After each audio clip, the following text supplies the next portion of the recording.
बिस्मिल्लाहिर्रहमानिर्रहीम, अस्सलाम वालेकुम।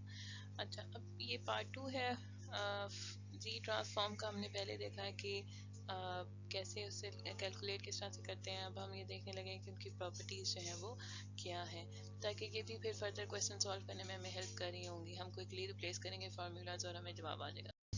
तो अब कुछ प्रॉपर्टीज़ हैं इनकी। जो फ्लैश है वो इस तरह से है कि आपके पास अगर आपका x है उसको आप nd यूनिट्स शिफ्ट करते हैं तो आपके जो z ट्रांसफॉर्म है उसमें सिर्फ ये होगा कि इस वेरिएबल का साथ इजाफा हो जाएगा और बाकी ट्रांसफॉर्म आपकी वही रहेगी। तो जहाँ भी कहीं आपको एक्सप्रेशन x ऑफ n की आपको ट्रांसफॉर्म लेट से पता हो, ज़ुबानी याद हो और आपको सवाल आ जाए इस तरह से, तो फिर आपने बस डायरेक्टली ये करना है कि x ऑफ n की ट्रांसफॉर्म लिखनी है और साथ आपने z और उसको raise to the power minus nd multiply कर देना, तो ये आपका इसका आंसर आ जाएगा। अगेन आपके पास अगर x ऑफ n मल्टीप्लाई हो रहा हो z नॉट ऑफ n से, तो वो क्या होगा, जब आप उसको z ट्रांसफॉर्म उसका लेंगे तो वो बराबर है x ऑफ z को जब आप x ऑफ z नॉट से रिप्लेस करते हैं, ओवर z नॉट से रिप्लेस कर रहे हो तो ठीक है। अगर n मल्टीप्लाई हो रहा है तो जो आपका आउटपुट है वो इस एक्सप्रेशन के यानी डेरिवेटिव ऑफ जो भी आपका z ट्रांसफॉर्म x का लेते हैं आप और उसका z के वेरिएबल के हिसाब से पहले आप डेरिवेटिव लें और साथ माइनस z को मल्टीप्लाई कर दें तो n x ऑफ n का बन जाएगा। अगर आप x ऑफ माइनस n आपके पास आता है तो आपने क्या करना है, z को रिप्लेस करके -1 से रिप्लेस कर देना है। अगर आपके पास कॉन्वोल्यूशन का ऑपरेशन है तो वो बराबर है आपके पास x ऑफ z और y ऑफ z को सिंपल मल्टीप्लाई करने से। यानी हो सकता है x ऑफ z एक एक्सप्रेशन आता, y ऑफ z दो एक्सप्रेशन आता, आप दोनों को मल्टीप्लाई करेंगे तो जो आपका आंसर है वो वही आएगा जो कि आपको टाइम डोमेन में कॉन्वोल्यूशन लेने से आता है। अब ये चूंकि इसमें दो एक्सप्रेशन इन्वॉल्व हैं तो इनका आर और सी जो है वो इसकी इंटरसेक्शन के साथ होगा। अब रेस्ट ऑफ द लेक्चर में हम ये देखेंगे कि ये प्रॉपर्टीज ड्राइव कैसे होंगी और इन्हीं एग्जांपल्स में इन प्रॉपर्टीज को इस्तेमाल करेंगे और देखेंगे कि कैसे आंसर आता है। अच्छा, अब अगर मैं जो हम लिनियरिटी प्रॉपर्टी की बात करते हैं वो पीछे लिस्ट नहीं हुई हुई, लेकिन एक हमें पता होना ज़रूरी है। अगर आपके पास कोई भी सिग्नल है जो कि लेट्स से इस शक्ल में आ रहा है कि आपके पास x ऑफ n है उसके साथ a मल्टीप्लाई हो रहा है और आपके पास एक y ऑफ n है उसके साथ भी मल्टीप्लाई हो रहा है और आप z ट्रांसफॉर्म लेके निकालना चाहते हैं, इस तरह से w ऑफ z निकालना चाहते हैं, तो उस सूरत हाल में लिनियरिटी की प्रॉपर्टी यही कहती है जो कि LSI सिस्टम में भी आपने देखा होगा। तो वो a आपका वैसे ही बाहर आ जाएगा x ऑफ n की z ट्रांसफॉर्म प्लस b वैसे ही बाहर और y ऑफ n की z ट्रांसफॉर्म जो कि y capital y of z जो है वो हो रही होगी। इसी तरह से जिसका ROC है वो अगेन क्या हो रहा होगा, अगर इसका RX था रीजन ऑफ कन्वर्जेंस, इसका RY था, तो W ऑफ Z का RX इंटरसेक्शन RY आ रहा होगा जो आपका रीजन ऑफ कन्वर्जेंस है। शिफ्टिंग की प्रॉपर्टी हमने देखा कि आपके पास जो आ रही होगी इसमें आपने बस साइड पे ये वेरिएबल मल्टीप्लाई करना है। अब शिफ्ट करने से जो है वो उसकी एब्सोल्यूट समेबिलिटी की जो प्रॉपर्टी है उस पर फ़र्क नहीं पड़ेगा, यानी कि शिफ्ट करने से भी स्टिल वो अगर वो पहले भी एब्सोल्यूट समेबल था तो वो बाद में भी समेबल ही होगा, क्योंकि उसने कुछ n नॉट टाइम्स इधर उधर होना है, उससे उसकी इन्फिनिटी से वो ज़्यादा नहीं हो जाता या वो कम नहीं हो जाएगा। ROC जो पहले था x ऑफ n का वो शिफ्ट करने के बाद भी जो है वो वही रहेगा। टाइम रिवर्सल प्रॉपर्टी आपकी यही कहती है कि अगर आपके पास x ऑफ माइनस n है और आप z ट्रांसफॉर्म लेना चाहते हैं तो जो z ट्रांसफॉर्म आपका x ऑफ n लेने से आ रहा था उसमें आप z को z रेज़ टू पावर -1 करेंगे तो उसका टाइम रिवर्सल बेसिकली वो काम हो जाएगा। अब जो इसका ROC है वो थोड़ा सा चेंज होगा। अगर उसका इनिशियल ROC कुछ इस शक्ल में था कि जो z है वो r से बड़ा है, a से बड़ा आ रहा है और b से छोटा आ रहा है, तो टाइम रिवर्सल करने के बाद क्या होगा कि ये 1/a हो जाएगा, बीच में z एज इट इज रहेगा और ये 1/b हो जाएगा। ठीक है, तो वो टाइम रिवर्सल से ROC भी जो रिवर्स हो रहा है इसको हम कुछ इस शक्ल में भी लिख सकते हैं। अगर आप जो है वो किसी से मल्टीप्लाई कर देते हैं किसी एक्सपोनेंशियल से, जैसे x ऑफ n था और आप उसको a ऑफ n एक जो है वो कॉम्प्लेक्स एक्सपोनेंशियल वेरिएबल है आप उसके साथ मल्टीप्लाई करते हैं, तो जो z ट्रांसफॉर्म क्या होगा, आपका जो ओरिजिनल z ट्रांसफॉर्म है उसमें आपने z को रिप्लेस कर देना है a raise to the power -1 और z से, तो आपकी जो z ट्रांसफॉर्म जो है वो आ जाएगी। अगर यही आप उसको a ऑफ n के बजाय e jn ओमेगा के साथ मल्टीप्लाई करते हैं तो वहाँ पे भी यही सेम काम हो रहा होगा कि आपको यहाँ पे e जो माइनस जे ओमेगा साथ लग जाएगा और z एज इट इज रहेगा। जैसे यहाँ एक को माइनस के साथ किया है तो यहाँ e को हम उसके उसके साथ कर देंगे। लेकिन इस पर्टिकुलर चीज़ को जो है वो हम स्केलिंग कहते हैं, ठीक है, कि हमने स्केल किया क्योंकि z को हम मल्टीप्लाई कर रहे हैं उससे। और यहाँ पे इस पर्टिकुलर केस में हम इसको रोटेशन कह रहे होते हैं क्योंकि ये यूनिट सर्कल वाली बात है, इसने मूव होना है तो एंगल की वेरिएशन है, इस तरह से कुछ चीज़ें होंगी अगर आपको याद रखने में मुश्किल है तो। अच्छा, कॉन्वोल्यूशन की वही बात है, अगर टाइम डोमेन में आप ये कॉन्वोल्यूट हो रहा है तो वो जब हम इसका z ट्रांसफॉर्म लेंगे तो वो वहाँ पे डायरेक्ट मल्टीप्लाई हो रहा होगा, उसमें वो शिफ्टिंग वाला सिनेरियो नहीं होगा जो कि हम टाइम डोमेन में करते हैं। तो हम बआसानी कॉन्वोल्यूशन जो है वो कैलकुलेट कर सकते हैं। इसका जो रीजन ऑफ कन्वर्जेंस है वो RX इंटरसेक्शन RY होगा। अब बेशक इनका इंटरसेक्शन लेने से RW आता है, लेकिन ये कि y ऑफ z का जो ROC है वो एक्स ऑफ जी और एच ऑफ जी से बड़ा हो सकता है। उसकी वजह ये कि जब आप एक्सप्रेशंस को मल्टीप्लाई करते हैं तो उन एक्सप्रेशंस को, ये लेट्स A1 है और नीचे D1 और ये A2 है और ये D2 है, तो मल्टीप्लाई करने से एक्सप्रेशंस में कुछ ऐसी चेंजेस आ सकती हैं जिससे पोल्स और जीरोस चेंज हो जाए। तो जब पोल्स और जीरोस चेंज हो जाएंगे तो ऑब्वियसली उसका जो ROC है वो पहले से हो सकता है बड़ा हो जाए या कम हो जाए। ये अगली एग्जाम्पल में हम देखते हैं कि ये कैसे हो रहा है। जैसे फॉर एग्जांपल आपका इनपुट था ये और आपका एच ऑफ एन जो इम्पल्स रिस्पॉन्स था वो ये है। आपने अगर जी ट्रांसफॉर्म लेना है एक्स ऑफ एन का, तो वो आपने पिछले एग्जांपल से आपको याद हो तो वो हमने ये कैलकुलेट किया था, which is 1/1 minus A G raise to the power -1। और एच ऑफ एन का अगर हम ट्रांसफॉर्म लें, ये क्यों करें, क्योंकि आपको याद हो कि हमें जब y ऑफ n निकालना होता है आउटपुट, तो वो convolution of x of n with h of n था। तो अगर हमने कहा है कि हमें y ऑफ z चाहिए तो हम इन दोनों को मल्टीप्लाई कर देंगे डायरेक्ट। तो इसका मतलब है हमें x ऑफ z भी चाहिए और h ऑफ z भी चाहिए। x ऑफ z ये आ गया, h ऑफ z जब आप इसको निकालेंगे और कैलकुलेट करेंगे तो वो ये चीज़ आ जाएगी, क्योंकि आपको इसका भी पता है कि इम्पल्स का जी ट्रांसफॉर्म क्या होता है, वो आप रिविजिट करें लास्ट लेक्चर को। इसी तरह से साथ वेरिएबल मल्टीप्लाई कर रहा हो और शिफ्ट हो रहा हो तो फिर क्या इम्पल्स रिस्पॉन्स आता है, वो भी आप एक दफ़ा देखें तो आपको अंदाज़ा होगा कि ये वाला आपका एच ऑफ जी आ जाएगा। अब अगर हमने y ऑफ z निकालना है, हम इन दोनों को मल्टीप्लाई करेंगे। जब आप इन दोनों को मल्टीप्लाई करेंगे तो ये वन आ जाएगा।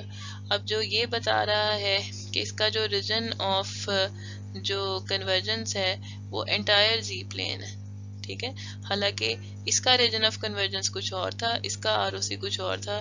जब आपने इनको मल्टीप्लाई किया तो आउटपुट में 1 से हमें ये अंदाजा हुआ कि इसका एंटायर जी प्लेन है। तो आपका y ऑफ c का वो बढ़ गया, पहले लिमिटेड थे अब आपका फैल गया। अच्छा, अब कॉन्जुगेशन की जो प्रॉपर्टी है जी ट्रांसफॉर्म की, वो क्या कहती है कि if X of G is a G transform of X of N, तो अगर आप यहाँ पे कॉन्जुगेट लेते हैं इसका, आपको जी ट्रांसफॉर्म एक्स ऑफ एन की पता है जो कि एक्स ऑफ जी थी और आपको इसकी नहीं पता, तो फिर आप सिंपली क्या करेंगे, आप एक्स ऑफ जी के रिप्लेस करेंगे इसके कॉन्जुगेट से, ठीक है, और उसके बाद इसका भी कॉन्जुगेट अगेन ले लेंगे, ठीक है। तो ये थोड़ी सी कंफ्यूजिंग है लेकिन होपफुली बात आपको समझ आ गई होगी। तो अगर इसमें X of N real valued function हो तो हमें ये बात पता है कि ये दोनों चीज़ें बराबर होती हैं, क्योंकि रियल वैल्यू आपको पता है उसका कॉन्जुगेट क्या होगा। तो ये चीज़ अगर इस तरह से है तो फिर ये एक्सप्रेशन भी बराबर हो रहा होगा। तो ये क्विक ट्रिक्स हैं कि अगर आपको एक्स ऑफ एन की इनिशियल हालत पता है तो वहाँ पे आप डायरेक्टली उसके कॉन्जुगेट से, उसके कॉन्जुगेट का मैं आपको कह देती हूँ कि जी ट्रांसफॉर्म बता दें, तो वो आपको पता है कि वही होगा जो एक्स ऑफ एन का होगा अगर एक्स ऑफ एन एक रियल वैल्यूड सिग्नल बनता है तो। इसी तरह से जो डेरिवेटिव वाली प्रॉपर्टी थी कि अगर हम एक्स ऑफ एन के साथ एन मल्टीप्लाई हो रहा हो तो सूरत में क्या होगा, तो वो हमने कहा था कि हम उसके जी ट्रांसफॉर्म का डेरिवेटिव लेंगे और साथ हम माइनस जी मल्टीप्लाई कर देंगे। इसी तरह से ये चीज़ आप बार बार कर सकते हैं। आपको ये देखना चाहिए कि एन स्क्वायर के केस में क्या हो रहा होगा, तो वो आप ट्राई आउट करें कि किस तरह से जी ट्रांसफॉर्म की सेहत पे असर पड़ेगा। अच्छा, अब ये इनकी समरी है प्रॉपर्टीज की। लिनियरिटी की प्रॉपर्टी देखिए, शिफ्ट की, time reversal, exponentiation, convolution, conjugation and derivative. इनके जी ट्रांसफॉर्म आप याद कर लें फार्मूलाज, और इनके जो रीजन ऑफ कन्वर्जेंस है उनको भी आप अच्छी तरह याद कर लें कि जैसे इस केस में सेम रह रहे हैं और किन केसेस में जो है वो ROC चेंज होते हैं, तो ये आगे आपको मदद देगा। अच्छा, अब एक और एग्जांपल देखते हैं जिसमें हमारे पास x ऑफ n है n a of n u minus n। तो ये हमें पता चल गया, ये तो जो जीरो एक्सिस से पीछे वाली सारी स्टोरी है u ऑफ माइनस एन। तो लिमिट्स भी हमें अंदाजा हो गया कि इसकी लिमिट्स चेंज करनी पड़ेंगी। अब जो अगला सवाल उसमें ये है कि हमें कैलकुलेट करना है ये चीज़, और इस चीज़ को कैलकुलेट करने के लिए हम क्या करेंगे, हम पहले क्या करेंगे, a of n u of n का z ट्रांसफॉर्म लेंगे। ठीक है, वो हमारे पास आता है ये चीज़, ये हमें पहले ही पता है, हम निकाल के देख चुके हैं। अगर हम इसको a ऑफ n को रिवर्स कर देते हैं, यानी उल्टा कर देते हैं, तो 1 over a raise to the power n का जो z ट्रांसफॉर्म है वो हमारे पास ये आता है विद दिस। अगर टाइम रिवर्सल प्रॉपर्टी की हम बात करें तो हम इसको माइनस एन कर दें और इसको माइनस एन कर दें तो ये एक्सप्रेशन बन जाएगा, यानी 1 over a of n u of n। इसमें हम n को -1 करने लगे हैं, यानी कि टाइम रिवर्सल प्रॉपर्टी अप्लाई करने की जरूरत पड़ गई हमें। टाइम रिवर्सल प्रॉपर्टी अप्लाई करने से ये माइनस एन और ये चीज़ हो जाएगी, और माइनस एन का मतलब है कि ये चीज़ एक्चुअली में a ऑफ n है, तो वो ये एक्सप्रेशन बन जाएगा। ठीक है, अब इसका जब आपने रिप्लेस कर देंगे, ऑब्वियसली हमने कहा था टाइम रिवर्सल प्रॉपर्टी जब अप्लाई होगी तो क्या होगा कि जहाँ पे आपके पास z था वहाँ आपने रिप्लेस कर देना उसको इस एक्सप्रेशन से। तो जहाँ z -1 था हमने उसको z से रिप्लेस कर दिया, तो आपको ये वाली वैल्यू भी मिल गई। इतने एक्सप्रेशन की वैल्यू आपको मिल चुकी है। अब इतने एक्सप्रेशन के बाद अब फाइनली साथ n लगा हुआ है, तो हमें ये पता है कि हमें डेरिवेटिव वाली प्रॉपर्टी अप्लाई करनी पड़ेगी। तो अगर इसके साथ इसका हमें z ट्रांसफॉर्म पता है, तो इसका जो डेरिवेटिव हम लेते हैं तो वो n के साथ वाली वैल्यू हमें बता देगा। तो हमने जो है वो इस एक्सप्रेशन का डेरिवेटिव लिया, और डेरिवेटिव लेने से माइनस और साथ माइनस जी मल्टीप्लाई किया। अब ये जो भी आंसर है ये एक्चुअली में आपको n u of minus n का आंसर दे रहा होगा। अच्छा, अब ये सारी मैं इसको समराइज करती हूँ क्या किया।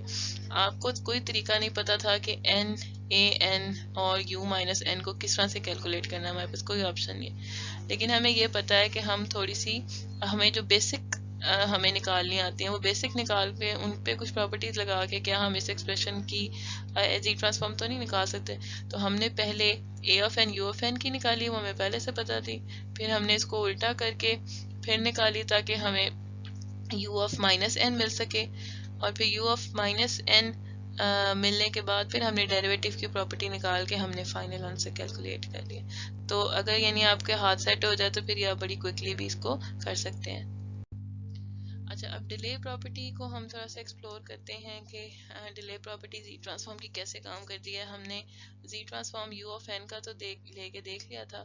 हम अब ये देखते हैं कि U of minus N minus one से कैसे आती है, U of N minus two की कैसे आती है, U of N minus three की कैसे आती है, और फिर हमें पता चलेगा कि एक्चुअली में हो क्या रहा है। तो यहाँ से U of N minus one से रिप्लेस करेंगे तो लिमिट्स चेंज हो जाएगी 1 से इन्फिनिटी तक। एक्सप्रेशन आपके पास ये बन जाएगा। अगेन वो ज्योमेट्रिक सीरीज और कॉमन रेशो वाला फॉर्मूला लगेगा, और आपके पास जो है वो आपका एक्सप्रेशन ये बन जाएगा जो कि इस शक्ल ये वाली शक्ल इख्तियार कर जाएगा। अब ये जो चीज़ है ये है किसका, ये u ऑफ n का बनता है। जी ट्रांसफॉर्मर साथ मल्टीप्लाई हो रहा है z raise to the power -1। इसी तरह से जब n माइनस टू की बात करेंगे तो ये 2 से शुरू हो जाएगा, और आपके पास एक्सप्रेशन में ये चेंज आ जाएगी। अगेन ये u ऑफ n है और साथ मल्टीप्लाई हो रहा है z raise to the power -2। अगर आप इसको जनरलाइज करेंगे तो जनरलाइज करने के बाद आपको अंदाज़ा होगा कि अगर आप किसी चीज़ ये शिफ्ट हुआ है ना, शिफ्ट कर रहे हैं ना, इसमें मैं आपको समझाने की कोशिश कर रही हूँ। जो शुरू में हमने कहा था कि आपके पास कोई भी एक्सप्रेशन इस हालत में हो तो उसका जो z ट्रांसफॉर्म है उसमें साथ सिर्फ ये इजाफा हो रहा होगा इस टर्म का। तो वो हमने चेक भी करके देख लिया कि अगर आप इम्पल्स का निकालते हैं तो आपने देखा कि u ऑफ n का साथ लिखा रहता है, और साथ ये जो जितने टाइम्स वो शिफ्ट हुआ होता है वो साथ दी के वेरिएबल में आ जाता है। वही सेम बात जो हमने प्रॉपर्टी बताई थी। तो ये एक्चुअली में आपको एक सॉर्ट ऑफ प्रॉपर्टी ड्राइव करके दिखाई है कि क्यों ये प्रॉपर्टी इस तरह से आ रही थी। तो ये आपके पास अगेन ये चीज़ बन जाएगी। अब ROC of this thing is equal to the ROC of this thing. ये बात यानी ROC उसका सेम रह रहा है। ये बात जो पहले लिखी हुई थी वो वेरीफाई हुई है। अच्छा, अब हमारे पास टाइम डिले जो प्रॉपर्टी है उसके बारे में इसको थोड़ा सा अगर फॉर्मूले के तरीके से आप करना चाहते हैं तो वो ये है कि आप इसको रिप्लेस करके यहाँ पे देख सकते हैं कि ये x of n minus A और z raise to the power minus n और लिमिट्स आपकी माइनस इन्फिनिटी टू इन्फिनिटी हैं। अब अगर मैं अपनी लिमिट्स चेंज करती हूँ, मैं कहती हूँ कि n माइनस ए जो है उसको मैं k कह देती हूँ, तो जिसका मतलब ये है कि जो आपके पास n है वो k प्लस a के बराबर हो जाएगा। तो ये लिमिट्स में थोड़ी सी चेंजेस आएंगी हमारे पास। ये माइनस इन्फिनिटी है तो हमारे पास n को जहाँ मैं माइनस इन्फिनिटी से रिप्लेस करूँगी तो वो मेरे पास आ जाएगा माइनस इन्फिनिटी और माइनस ए। ये k की नीचे वाली लिमिट्स हो जाएंगी और ऊपर वाली लिमिट्स हो जाएंगी इन्फिनिटी माइनस ए, और यहाँ पे रिप्लेस हो जाएगा x ऑफ k और ये रिप्लेस हो जाएगा माइनस k प्लस ए से।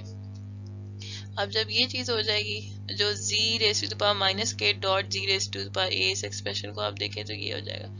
ये चीज़ कॉमन है, ये सीरीज से बाहर निकल जाएगी, ये इधर आ जाएगा, ठीक है। अंदर एक्सप्रेशन ये रह जाएगा। अब ये जो चीज़ है ये z ट्रांसफॉर्म है, जो z ट्रांसफॉर्म का फॉर्मूला है विद k जो आपकी वैल्यूज़ है। और यहाँ पे मैंने इसको माइनस इन्फिनिटी इसलिए लिख दिया क्योंकि इन्फिनिटी में से a माइनस करे वो इन्फिनिटी है। अगेन ऊपर भी सेम सिचुएशन है। तो ये ड्राइव करने के आपको एक तरीका बताया कि किस तरह से ये काम हो रहा है। पीछे हमने एग्जांपल के साथ देखा है, इसमें हमने ड्राइव करके देखा है कि ये प्रॉपर्टी जो है वो वैलिड है।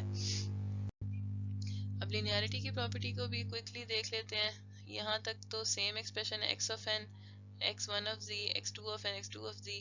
ये इसका हमने z ट्रांसफॉर्म कैलकुलेट करना है। तो वो z ट्रांसफॉर्म जब कैलकुलेट करते हैं तो वो लिमिट्स हमारे पास दोनों के अंदर चली गई। कोई समेशन के अंदर लिमिट्स अंदर जा सकती हैं, जो वेरिएबल समेशन सीरीज में नहीं है वो दोनों बाहर आ जाएंगे। ये जो है वो z ट्रांसफॉर्म x1 का है, ये z ट्रांसफॉर्म x2 का फॉर्मूला है, और सेम वही बात हो जाएगी जो आपसे पहले की, और दोनों का region of convergence intersection of r1 and r2 होगा। अब लिनियरिटी प्रॉपर्टी को एग्जांपल से देख लेते हैं। लेट्स से आपके पास ये गिवन सिग्नल हो और आपको कहा जाए कि आप इसका z ट्रांसफॉर्म लें। तो अगर आपको याद हो इनके z ट्रांसफॉर्म तो आप क्विकली रिप्लेस भी कर सकते हैं। तो हम स्टेप बाय स्टेप देखते हैं। z ट्रांसफॉर्म में के फॉर्मूले में ये प्लेस कर दिया, 3 बाहर चला गया, ये एक्सप्रेशन अंदर, इधर 4 बाहर चला गया, यहाँ पे ये आ गया। हमें इसका z ट्रांसफॉर्म पता है इम्पल्स का, इसका भी नो कि ये जो है वो सिर्फ 0 के ऊपर ही एग्जिस्ट कर रहा होगा, यानी दिस एक्सप्रेशन सिर्फ यहाँ पे एग्जिस्ट करता है, बाकी सारे पे ये 0 एग्जिस्ट कर रहा होगा, तो ये 1 होगा। अगेन यहाँ पे हम जाते हैं इसके साथ, तो u ऑफ n माइनस 1 और z रेस्ट ये जो एक्सप्रेशन है u ऑफ n माइनस 1 का z ट्रांसफॉर्म बन रहा है। अब वो हमें पता है कि वो ये चीज़ है, z माइनस 1 मल्टीप्लाई और u ऑफ n का साथ जो है वो z ट्रांसफॉर्म। इसको मैं इस तरह से आपको बता सकती हूँ, z माइनस 1 और z transform of u of n, ये वो चीज़ है जो बनी हुई है। और ये जो एक्सप्रेशन है ये 1 ओवर 1 माइनस z है और साथ मल्टीप्लाई हो रहा है z raise to the power minus 1। तो अब ये जो रीजन ऑफ इसका जो भी रीजन ऑफ कन्वर्जेंस निकलेगा वो ये और ये दो एक्सप्रेशन हैं, दोनों का अलग अलग रीजन ऑफ कन्वर्जेंस निकला। इनको जब आपने इनका इंटरसेक्शन लिया तो आप वो आपका टोटल रीजन का रीजन ऑफ कन्वर्जेंस आ जाएगा। अच्छा, इसको हम क्विकली देख लेते हैं। हमें पता है कि अगर हमने nx ऑफ n का जो है वो z ट्रांसफॉर्म लेना हो, नॉर्मल x ऑफ n का हमें पता है, ये लिखा हुआ है कि n raise to power minus n minus infinity to infinity x of n और z की पावर माइनस n, ये नॉर्मल का है। लेकिन अगर हमने nx ऑफ n का निकालना होता तो जो उसमें चेंजेस आती हैं वो ये आती कि ये बाकी सारी चीज़ें सेम है और यहाँ पे x ऑफ n की जगह ये लिखा जाता है, ठीक है। हमें ये चाहिए, एक्चुअली हमें इसकी आउटपुट चाहिए, तो हम थोड़ा सा ना कान घुमा के पकड़ने लगे हैं। उसमें ये कि मैं इसका डेरिवेटिव लेके देखती हूँ कि क्या होता है। डेरिवेटिव अगर मैं इसका with respect to z variable लूँ तो जो डेरिवेटिव का एक्सप्रेशन है वो अंदर चला जाएगा, x ऑफ n किसी हद पे कोई असर नहीं पड़ेगा। ये वाला वेरिएबल इसमें जो है ना वो z इन्वॉल्व है तो इसको फ़र्क पड़ रहा होगा। तो आपके पास समेशन एज इट इज़ रही, x of n as it is रहा, इधर जो डेरिवेटिव लेने के बाद माइनस n साथ मल्टीप्लाई हो गया और यहाँ पे इसकी पावर में से कम हो गया, ये डेरिवेटिव हो गया। इसको यहाँ पे ना n है। अब अगर मैं n के वेरिएबल के अलावा जो फालतू वेरिएबल्स उनको बाहर ले जाऊं तो आपको नजर आएगा कि ये एक्सप्रेशन -n और -1 है। तो जो z⁻⁻1 है इसका कोई यहाँ पे अंदर ज़रूरत नहीं है, इसको बाहर ले गए, समेशन अंदर रह गई, x ऑफ n आपका एज इट इज़ आ गया और बाकी आपके पास यहाँ n एक्स्ट्रा और z⁻⁻n आ गया। अब ये कौन है? ये वो है जो हमें जिसकी ज़रूरत है। अब हम क्या करेंगे कि इस एक्सप्रेशन के साथ, इसके डेरिवेटिव के साथ बोथ साइड्स को अगर मैं -z से मल्टीप्लाई करती हूँ, ये भी किया और ये -1 है तो ऑब्वियसली ये 1/z होगा और मैं बोथ साइड्स को -z से मल्टीप्लाई कर रही हूँ तो माइनस माइनस कैंसिल हो गया, ये z कैंसिल हो गया। अब ये जो एक्सप्रेशन है ये किसके बराबर आ रहा है? ये इस एक्सप्रेशन के बराबर आ रहा है और ये एक्सप्रेशन किसके बराबर है? वो जिसकी हमें ज़रूरत थी। फॉलो किया? तो जिसका मतलब ये है कि इसका सोल्यूशन एक्चुअली में ये है। सही है, तो इस तरीके से ये जो है वो ड्राइव हो सकता है। और अगर हम इसको डायरेक्टली एग्जांपल के साथ चला के देखना चाहते हैं तो आप तब भी देख सकते हैं। इसमें हमें अगर nu(n) निकालना हो तो वो हमें पता है कि इसका डेरिवेटिव लेके पहले u(n) का हम निकालें, u(n) का z ट्रांसफॉर्म ये है, उसका डेरिवेटिव लेंगे और उसके डेरिवेटिव लेने के बाद आपके पास ये फाइनल एक्सप्रेशन बनेगा। इसको आप थोड़ा रीएडजस्ट कर लेंगे तो आपको फाइंड आउट करेंगे कि इसका जो आर और सी है वो ये बनता है। चलें अब हम ड्राइव करके देखते हैं टाइम रिवर्सल प्रॉपर्टी किस तरह से निकालनी है। जनरल फार्मूला आपको पता है, उसमें हमें -∞ से इन्फिनिटी तक जा रहा था और इधर n के बदले में -n होगा। बाकी हमारे पास जो एक्सप्रेशन है ओबियसली वो सेम रहेगा। ये z ट्रांसफॉर्म हम निकाल रहे हैं फॉर x ऑफ -n, तो इसको अभी मैं बजाय ये कि किसी वेरिएबल से रिप्रेजेंट करने के लिए मैं ऐसे ही लिख देती हूँ कि z transform of x of -n। तो ये आने के बाद हम इसको जब सॉल्व करेंगे तो हमारे वेरिएबल हमारी मर्जी के मुताबिक नहीं है, हम k को जो है वो -n अज्यूम कर लेंगे और अब उसके बाद थोड़ी सी जो लिमिट्स में चेंज आएंगी वो ये कि n जो है इट इज़ एक्चुअली में -k, तो यहाँ पे हम थोड़ा चेंज करेंगे, वो हो जाएगा -इन्फिनिटी। ठीक है, क्योंकि n -इन्फिनिटी था तो जब n -इन्फिनिटी हो तो k जो है वो -इन्फिनिटी होगा। अगेन सेम बात जो ऊपर अप्लाई होगी वो हम ऊपर लिख देंगे और बाकी चीज़ें हमारे पास आ जाएंगी इधर x ऑफ k और ये हमारे पास आ जाएगा z ऑफ -1 और -k। ये क्यों? क्योंकि हमें z ट्रांसफॉर्म की शक्ल से क्यों रखनी है। एक्चुअली में ये z ऑफ k बन रहा होगा लेकिन हमें फॉर्मूले की शक्ल में ही रहने देना है उसको, तो हम बेहतर है कि उसको k को -k ही रखें। अच्छा, अब जब ये इस हालत में आ जाएगा तो आप अंदाज़ा करेंगे कि जो ये वाली चीज़ है ये किस चीज़ के इक्वल है। ये सेम चीज़ है, सिर्फ इसलिए इसके बजाय कि z जो x ऑफ z के बजाय यहाँ पे z की जगह पे -1 लिखा हुआ है। ये आप देख रहे हैं ना, रेज़ टू द पावर -1 लिखा हुआ है। तो ये हमारी उस बात को वेरीफाई करती है टाइम रिवर्सल कि अगर आप x ऑफ जो z है वो x ऑफ n का z ट्रांसफॉर्म है तो x ऑफ -n का जो z ट्रांसफॉर्म है वो एक्चुअली में x of z raise to the power -1 होगा। होपफुली बात समझ में आ गई होगी कि मैंने ज़्यादा खिचड़ी नहीं पकाई। तो एग्जाम्पल से देखते हैं। एग्जाम्पल में हमारे पास ये एक्सप्रेशन है, इसका z ट्रांसफॉर्म भी हम पहले निकाल चुके हैं, इसका ROC भी हम जानते हैं। अब अगर हमें कोई ये कह दे कि x ऑफ -n का निकालना है तो ये एक्सप्रेशन x ऑफ -n का है, आप इसको रिप्लेस करेंगे तो ये बनेगा। ठीक है, तो और वाइस वर्सा हो सकता है कि आप को ये एक्सप्रेशन दे दिया जाए, कहा जाए कि ये निकालें, तो आपको अगर इसका पता होगा तो आप उसमें सिर्फ z raise to power -1 replace कर सकते हैं। तो यहाँ पे जहाँ भी z रेज़ टू पावर -1 था, जहाँ z था वहाँ हमने इसको z रेज़ टू पावर -1 से रिप्लेस किया और आपके पास वो सेम जो है वो उससे x ऑफ z से डायरेक्टली हमने जो है वो x ऑफ -n का निकाल लिया। अब इसका रीजन ऑफ कन्वर्जेंस भी जो है वो वेरिएबल चेंज होने से चेंज हो जाएगा, क्योंकि अब वो दायरा वो पॉजिटिव हो जाएगा। दिस हैज़ टू बी जो है वो लेस देन 1, तो वो आपके पास z वाली सिचुएशन ये हो जाएगी कि 8/7 आपका ये चेंज हो जाएगा, जिससे फिर आपका रीजन ऑफ कन्वर्जेंस इनर हो जाएगा।